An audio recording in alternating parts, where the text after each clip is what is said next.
আরে ভাই ট্রেনটা কি স্পিডে যাচ্ছে রে? হ্যাঁ রে, ঠিকই বলেছিস। তখন তার জানলা দিয়ে দেখতে পেল সেই ডিজেল ইঞ্জিনটা, যেটা ওই আমরা স্টেশনে দেখেছিলাম, সেটা হট করে কয়লাকে হারাতে শুরু করেছে।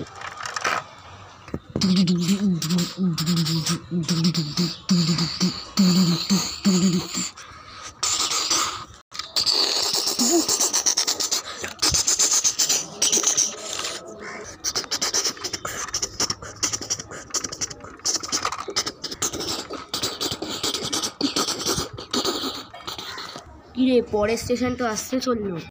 হ্যাঁ, এই স্টেশনে আসলে একটু নেমে কিছু খাবার নেব। আরে আবার দাঁড়িয়ে গেল কেন? আরে ওই ট্রেনটা এই লাইনে ঢুকিয়েছি, কিন্তু গেট কেন পড়ছে না? মনে হচ্ছে আমাদের ট্রেন এই প্ল্যাটফর্মে ঢুকাবে। ঠিক তাই।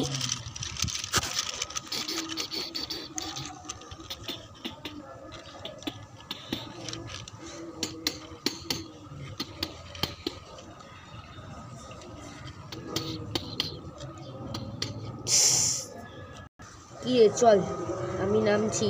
আচ্ছা, আমি এইখান থেকে লাইন ক্রস করে ওই পারে গিয়ে কিছু খাবার টাবার কিনে আনছি, তুই কিন্তু যাবি না কোথাও। আচ্ছা। তারপর কেলটু ট্রেন থেকে নেমে গেল। উফ, আজকে রোদ্দুরটা কি কড়া উঠেছে। যাই তাতেই লাইন ক্রস করি।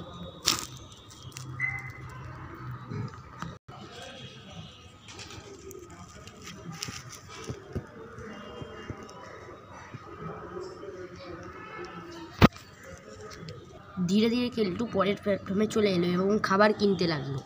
ঠিক তখনই গেট পড়ে গেল। এরপর গেট পড়ে গেল। টালি টিটিলি টালি টুটিলি টালি টুটিলি টালি টুটিলি।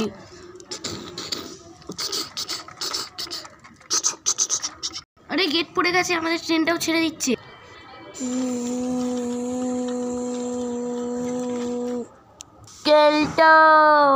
কেলটু এখন প্ল্যাটফর্মে 2 নম্বর প্ল্যাটফর্মে ঢুকলো। তখন ট্রেন স্টেশন থেকে বেরিয়ে গেছে। সে শুধু চিন্টুকে একটাই কথা বললো, সেটা জোরে, চিন্টু তুই তুই কিন্তু কোথাও নামবি না, তুই একদম রায়গঞ্জে নামবি, ঠিক আছে? আমি পরের কয়লাটায় চলে যাব। ঠিক আছে কেলটু, একদম ভয় পাবি না, মনে করবি আমি তোর সাথে আছি। আচ্ছা।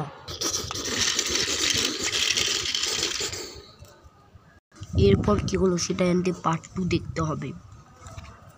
এই পার্ট 3